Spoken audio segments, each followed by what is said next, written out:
Assalamualaikum warahmatullahi wabarakatuh. Bagaimana kabar kalian semua? Semoga kabarnya baik-baik saja. Perkenalkan, saya Salam dan di video kali ini kita akan membahas tentang prinsip Bernoulli. Dan nanti kita juga akan bahas bagaimana kaitannya dengan pesawat terbang. Nah, sebelumnya pernah nggak sih kalian berpikir kok bisa ya pesawat terbang yang besarnya itu berat banget, besar, memiliki massa yang besar, itu bisa terbang dengan gampang itu di langit. Bahkan kemarin saya mencari informasi bahwa pesawat terbang itu bisa mencapai 280 ton gitu. Itu kan sangat berat. Nah, itu gimana kok dia bisa terbang, sedangkan kita yang massanya mungkin jauh lebih ringan itu kok kita nggak bisa terbang gitu. Pernah nggak sih kalian berpikir seperti itu? Pada dasarnya pesawat itu bisa terbang itu karena adanya tentu ya mesin pesawat, kemudian kendali dari pilotnya. Selain itu ada juga bagian sayap pesawat yang kita nanti akan coba bahas. Kok bisa ada hubungan apa antara sayap pesawat terbang dengan fenomena pesawat terbang? Selanjutnya kita nanti akan lebih khusus membahas tentang dari hukum fisikanya. Salah satu hukum fisika yaitu prinsip Bernoulli pada fenomena pesawat terbang. Sebelum melangkah lebih jauh, kita akan belajar terlebih dahulu tentang prinsip Bernoulli. Nah, prinsip Bernoulli sendiri itu menyatakan bahwa ketika laju aliran fluida itu semakin meningkat, maka terjadi penurunan tekanan pada saat itu. Untuk lebih memahaminya, di sini saya akan mendemonstrasikan menggunakan dua kertas HVS. Di sini saya punya dua kertas HVS dan saya akan menghembuskan udara di tengah-tengahnya. Menurut kalian, di ujung nanti apa yang akan terjadi pada kertas HVS? Apakah akan semakin mendekat atau semakin menjauh? Mari kita coba.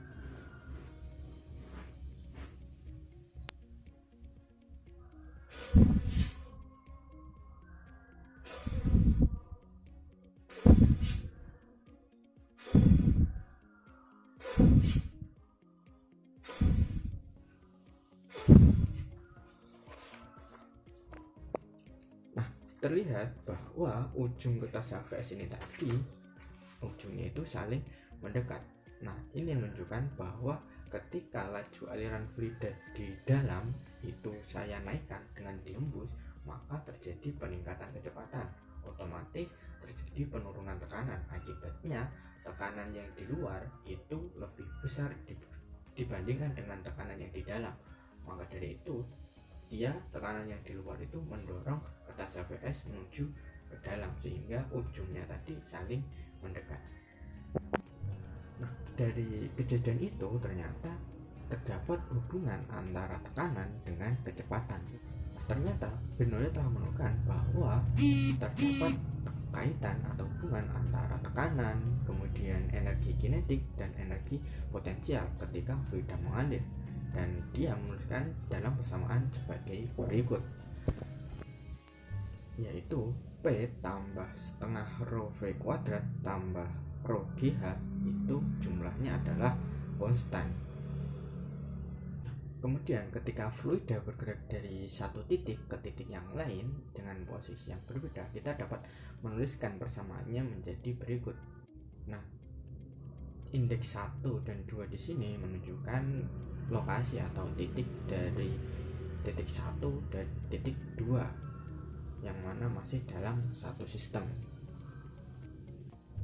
Nah, dengan persamaan inilah kita nanti bisa menganalisis bagaimana penerapan hukum Bernoulli dalam fenomena pesawat terbang, terutama pada gaya angkat pesawat, yaitu gaya yang mengangkat pesawat sehingga dia bisa terbang.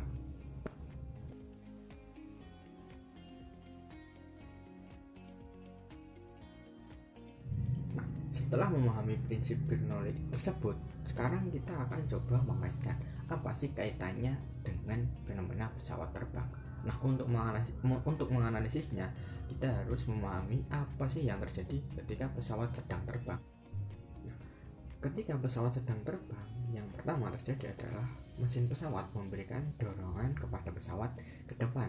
Akibatnya, pesawat akan menerima gaya gesek udara yang arahnya berlawanan. Selain itu, pesawat juga memiliki gaya berat yang arahnya ke bawah. Nah, maka dari itu untuk bisa terbang diperlukan gaya angkat dari pesawat tersebut yang nilainya harus lebih besar dari gaya berat yang dimiliki oleh pesawat. Kunci utama dari pesawat bisa terbang ini terdapat pada gaya angkat tersebut. Nah, bagaimana gaya angkat tersebut terjadi?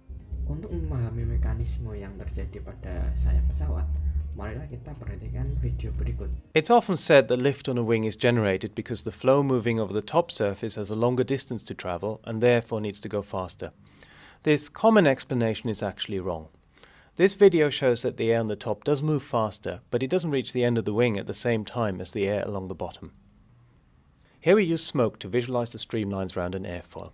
We can pause the smoke by briefly interrupting the supply. This gives us lines that travel through the flow, as we can see here.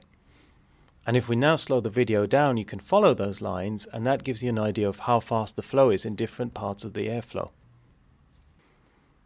Here you can see it speed up as it approaches the airfoil, and it moves faster over the top compared to the bottom. You can see that it reaches the end on the upper surface much earlier than it does on the lower surface. In fact, by the time it reaches the end on the lower surface, the flow has already gone a long way past on the upper surface. This shows very clearly that the flow doesn't take the same amount of time to reach the end of the wing. Nah, video ini adalah video simulasi yang dikembangkan oleh peneliti tentang aliran udara atau airflow yang bekerja pada sayap pesawat.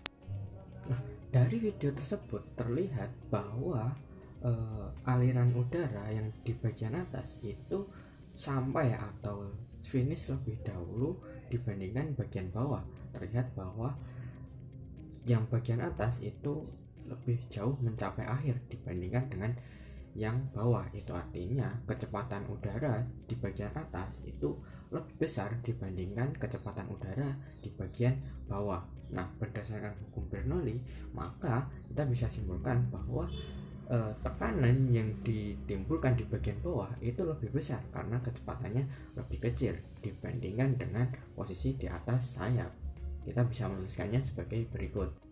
Pertama, kita bisa buat kondisi di bagian atas sebagai V2 dan kondisi di bagian bawah sebagai kondisi 1. Maka diperoleh V1 atau yang bawah itu lebih kecil dari V2. Akibatnya P1 atau P di bagian bawah lebih besar dari P2. Nah, sedangkan untuk ketinggiannya, karena tebal sayap itu tidak terlalu tebal atau posisi di bagian atas dengan bagian bawah itu tidak terlalu jauh, maka kita bisa anggap bahwa ketinggian dari bawah H1 itu sama dengan H2. Nah, selanjutnya kita bisa masukkan ke dalam persamaan hukum Bernoulli. Dengan memasukkan besaran-besaran tersebut, kita dapat peroleh P1 tambah setengah rho V1 kuadrat plus rho GH1 sama dengan P2 plus setengah rho V2 kuadrat plus rho GH1. Nah, karena ketinggiannya sama, kita bisa mencoret pada bagian rho GH-nya menjadi P1 plus setengah rho V1 kuadrat sama dengan P2 plus setengah rho V2 kuadrat. Kemudian kita kelompokkan tekanan dengan tekanan dan energi kinetiknya dengan energi kinetik, maka diperoleh P1 min P2 sama dengan setengah rho V2 kuadrat min setengah rho V1 kuadrat. Nah, selisih P1 dan P2 ini atau tekanan di bagian bawah dengan tekanan di bagian atas inilah yang menyebabkan pesawat bisa terangkat, karena P1 itu nilainya lebih besar daripada P2. Dengan memasukkan persamaan Pascal P sama dengan F per A, kita bisa peroleh bahwa F1 min F2 itu sama dengan setengah rho kali A dikali V2 kuadrat min V1 kuadrat. Nah, dengan selisih F1 dan F2 ini adalah resultan gaya angkat pesawat dan A adalah luas dari sayap pesawat tersebut. Nah, dari sini ternyata kita bisa mengetahui bahwa terdapat hubungan antara persamaan Bernoulli atau konsep fisika yaitu hukum Bernoulli pada persamaan atau pada peristiwa pesawat terbang. Nah, jadi itu tadi penjelasan tentang bagaimana hubungannya antara pesawat terbang dengan konsep fisika, yaitu hukum Bernoulli. Dari hal tersebut kita bisa tahu bahwa banyak sekali fenomena-fenomena di sekitar kita itu yang dapat kita tuliskan dalam bentuk fisika atau kita dapat jelaskan dengan hukum fisika.